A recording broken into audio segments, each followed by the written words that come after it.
கணியத்துக்குரிய அல்லாஹ்வின் அடியார்களே, அன்பார்ந்த இஸ்லாமிய சகோதரர்களே, பெரியவர்களே, நற்குணம் நமக்கு இன்னைக்கு கொலைக்கு போல ஒரு பெரிய ஒரு பயங்கரமானதுதான் முஸ்லீம்களுக்கு நற்குணம்.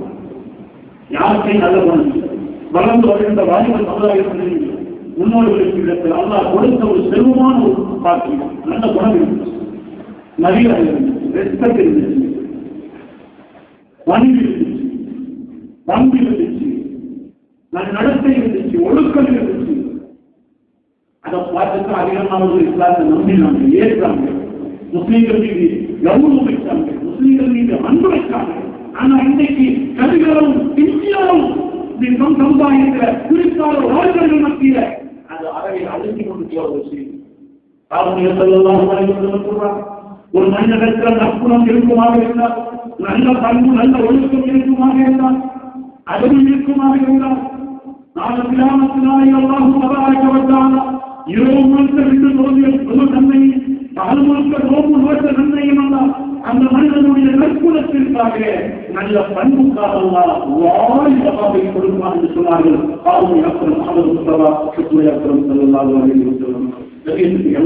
இன்னொரு சொல்லி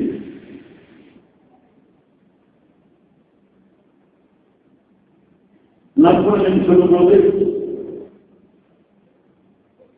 இன்னைக்கு நம்மிடத்துல நிச்சயமே குறைஞ்ச ஒரு விஷயம் பாவம் கேட்கறதுக்கு கவலையான சில செய்தியும் நமக்கு தேவை நாட்கள் நாம கேள்விப்படுகிறோம்.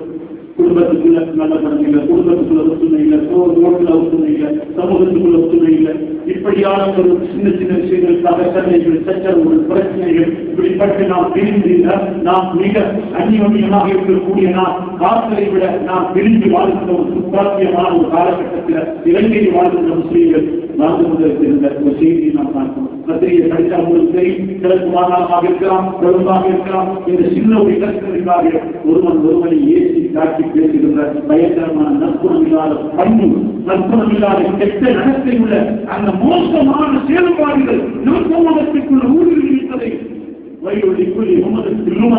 யார் அடுத்தவர்களை சொல்லி புறம் சொல்லி இல்லாததை சொல்லாததை அங்கும் நீங்கும் பரப்பி திரிகளானோ அவனுக்கு நலன்தான் தன்னுடைய இது எவ்வளவு நல்லாருடைய செயல் என்பதையும் அல்லாஹ் குர்ஆனில் ஆணித்தரமாக சொல்கிறார். ரசூல் ஸல்லல்லாஹு அலைஹி வஸல்லம் சொன்னாங்க, ரகாத்தான் இந்த லுஹாவுடைய தொழுகை பரக்கத்தான ஒரு தொழுகை, செல்வமான ஒரு தொழுகை, நீயத்தில் கபூலான ஒரு தொழுகை.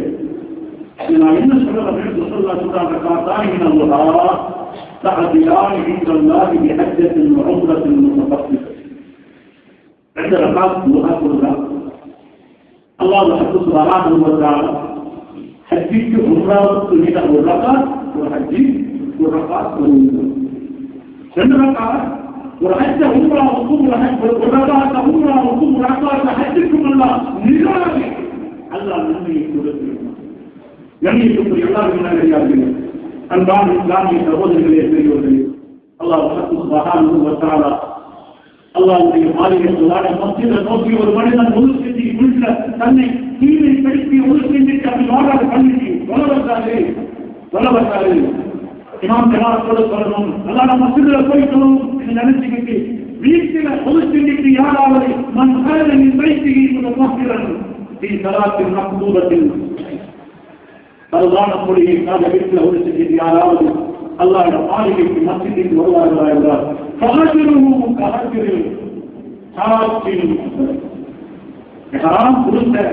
எல்லாரையும் கொடுத்திருக்கின்ற ஹஜ்ஜுக்கு நீயத்து வச்சு யார் எல்லாரையும் கொடுத்து ஹராம் உடை கொடுத்திருக்கிறாரோ அவருக்கு அல்லாஹ் என்ன நன்மை என்ன நவாபை எல்லாம் கொடுக்கிறானோ அந்த நவாபை எல்லாம் வீட்டில் ஒன்று செஞ்சுட்டு அல்லாஹ் மஸ்ஜிதுக்கு தொழுகைக்காக வந்தாரானால் அவருக்கு அல்லாஹ் தபாரக வ தஆலா ஆட்டோமேட்டிக்கா சில நன்மைகளை சில நவாபைகள் அல்லாஹ் சுப்ஹானஹு வ தஆலா அல்லாஹ்வின் நல்லடியார்களே, அன்பான இஸ்லாமிய சகோதரர்களே, பெரியவர்களே, ரசூல் ஸல்லல்லாஹு அலைஹி வஸல்லம் கேட்டாங்க, சஹாபாக்கள் சொன்னாங்க, யா ரசூலுல்லாஹ், ஒரு மனிதனுக்கு 360 மடிப்பு உடல் எத்தனை 360 மடிப்பு, இப்படி மடிச்சா ஒரு மடிப்பு, இப்படி மடிச்சா ஒரு மடிப்பு, கையை மடிச்சா அது மடிப்பு, கால மடக்கினா அது மடிப்பு, இடுப்பு கொஞ்சம் அது மடிப்பு, இப்படி எத்தனை இருக்குது 360 உடல்கள், 360 மடிப்பு இருக்குது. சஹாபாக்களை பார்த்து ரசூல் ஸல்லல்லாஹு கேட்கிறாங்க, இந்த ஒவ்வொரு மடிப்புக்கும் உங்களுக்கு அல்லாஹ்வுக்கு நன்றி செலுத்த முடியுமா? ஒவ்வொரு மடிப்புக்கும் அல்லாஹ்வுக்கு தஸ்பீஹ் தஹ்மீத சுக்ர செலுத்த முடியுமான்னு கேட்டாங்க சஹாபாக்கள். 360 எப்படி கஷ்டமான வேலையா இருக்கிறாங்க, அது கஷ்டம் என்று சொன்னாங்க. காரணம் ஸல்லல்லாஹு அலைஹி வஸல்லம் சஹாபா தோழர்களை பார்த்து சொன்னாங்க, யாராவது அல்லாஹ்வுடைய மாளிகையில, அல்லாஹ்வுடைய வீட்டில, அல்லாஹ்வுடைய மஸ்ஜிதில இருக்கிற ஒரு மூர்த்திய, இருக்கிற ஒரு கடலாசிய, இருக்கிற ஒரு மூர்த்தை பொருளை எடுத்து நீக்கி விடுவாராக இருந்தால் இந்த 360 மடிப்புகளுக்கும் நன்றி செலுத்தியவனாக ஆகுவார். நம்மளும் வெளியில் கொடுத்திருந்த பல்ல கொடுப்பான், அது மோதினாலுக்கு மூத்தப்புறத்துல நம்மள வேலையிலேயே அதெல்லாமே அங்க இருக்கிற போடுவான், இருக்கிற தாழ பதிவுல வீசி போவான், அவன் வெளிக்கிற வெளியேற்ற மாட்டான். சொல்றாங்க, உங்க உடம்புல இருக்கிற 360 மடிப்புகளுக்கும் நன்றி செலுத்தியவர்களாக ஆவணமாக இருந்தால் அல்லாத வீட்டுக்குள் இருக்கிற பூசைகளை பரப்பி வளர்ச்சி விடுங்க, அல்லது அல்லாத பாசத்துக்கு வெளியே கொண்டு போய் போட்டுடுங்க. அல்லாஹ் உங்களுக்கு உங்களோட உடம்புல 360 மடிப்புகளுக்கும் நன்றி செலுத்தியவர்களாக ஆகுவீங்க. பார்க்கிறோம் நேரம் போய் இருக்குது. அந்த சூழலாக மக்கள் ஒரு பெண்மணி தூங்கிட்டு இருந்தாங்க, துப்புரவு பண்ணிட்டு இருந்தாங்க. அந்த பெண்மணி திடீர்னு மோசமா போடாம வசாத்தாயிட்டாங்க. ரசூலுல்லாஹ் சபர்ல இருந்தாங்க. அப்ப சஹாபாக்கள் அந்த பெண்மணியை குளிப்பாட்டி முடிஞ்சு ஒரு பெண்ணுக்கு பக்கத்தில் அகற்றி முடிச்சுட்டாங்க. ரசூலுல்லாஹ் சபர் முடிஞ்சு வந்தாங்க. ஒரு நாள் தான், மிக நீண்ட நாள் இல்லை. அதை பார்த்து அடுத்த நாள் காலையில் பார்க்கிறாங்க, அல்லாஹ் மஸ்ஜித் ரசூலுல்லாஹ் மஸ்ஜித் நபவியை கூட்டிய பெண்ணை காணீங்க பார்க்கிறாங்க. வரமையா வந்து கூட்டுவாங்களே, இன்னைக்கு அந்த பெண்ணை காணீங்க. இப்ப கேட்கிறாங்க சஹாபாக்களை பார்த்து யாராவது ரசூலுல்லாஹ் இந்த பள்ளிவாசலை கூட்டி பெருக்கிய பெண்ணை நேற்று அவங்க வபாத்தாயிட்டாங்க, நான் அவங்களுக்கு போய் அழைத்து யாருக்கும் சொல்லாதே கூறாதே ஒரு மனத்தேர்தலையான ஒரு வார்த்தையை கூறாங்க. என்ன சொன்னாங்க சஹாபாக்கள்? என்ற கல்வை நீங்க நோய்படுத்தீங்க, என்ன நீங்க நோய்க்கிட்டீங்க. ஏன் சொன்னாங்க? ஏன் சொன்னாங்க? அந்த நன்மை அவ்வளவு உயர்ந்த ஒரு நன்மை அந்த பெண்மணி செஞ்ச காரணத்தினால் நானே தெரிவித்திருக்க வேண்டுமே அந்த மையத்தை. நீங்க என்கிட்ட சொல்லாம அந்த மையத்தை கொண்டு அழைக்கிறீங்களே, இதுக்கு ரொம்ப கவலையாக இருக்கு சொன்ன ரசூலுல்லாஹ். அடக்கப்பட்ட இடத்தை காட்டப்பட்டார்கள், காட்டப்பட்ட ரசூலுல்லாஹ் அந்த தவறுக்கு நித்த கிட்ட என்று சொல்ல மையம் இந்த மையத்தை மறைந்துவிட்டார். சஹீஹான ஹதீஸ்ல வருகின்றவர் அல்லாஹ் சொல்றாங்க, ரசூலுல்லாஹ் கீழே உட்கார்ந்து துஆ செஞ்சாங்க. துஆ செஞ்சுட்டு மேல எழுதினாங்க. சிரிச்சுக்கிட்டே ரசூலுல்லாஹ் சிரிச்சுக்கிட்டே எழுதினாங்க.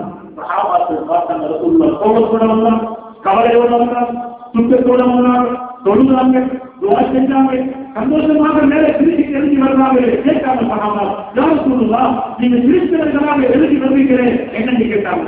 ரசூலுல்லாஹ் சொன்னாங்க, அந்த பெண்மணி அல்லாஹ்வுடைய வீட்டை மஸ்ஜிதுல் நபவியை கூட்டி பெருக்கிய பூசைகளை அசிங்கங்களை வெளிப்படுத்திய அந்த பெண்ணை நான் இந்த சொர்க்கத்தில் பார்க்கிறேன் என்று சொன்னாங்க. சொர்க்கத்தில் பார்க்கிறேன், சொர்க்கத்தில் இருக்கிறார். அல்லாஹ்வின் நல்லடியார்களே, நிறைய விஷயம் இருக்குது, நேரம் இல்லை. இதமான ஒரு நன்மையை கொண்டு நம்ம அடைகிறது. சின்ன தவாக பெரிய தவாக, சின்ன தவாக கொண்டு பெரிய அவருடைய தவாக அழைத்துக் கொண்ட பாக்கியத்தெல்லாம் நமக்கு நிறைய காட்டி தந்திருக்கிறாங்க. ஸல்லல்லாஹு அலைஹி வஸல்லம். ஆகையினால் இந்த நாளையத்தில் உங்களுக்கு நன்றாக தெரியும், இலக்கக்கூடிய நாள், நமது வாக்குகளை வாக்களிக்கின்ற ஒரு நாள். இதுல நாம் என்ன கண்டு நமக்கு வாக்களிக்கிற உருவம் நமக்கு தேவை. நாம் கட்டாயம் வாக்களிக்க வேண்டும்.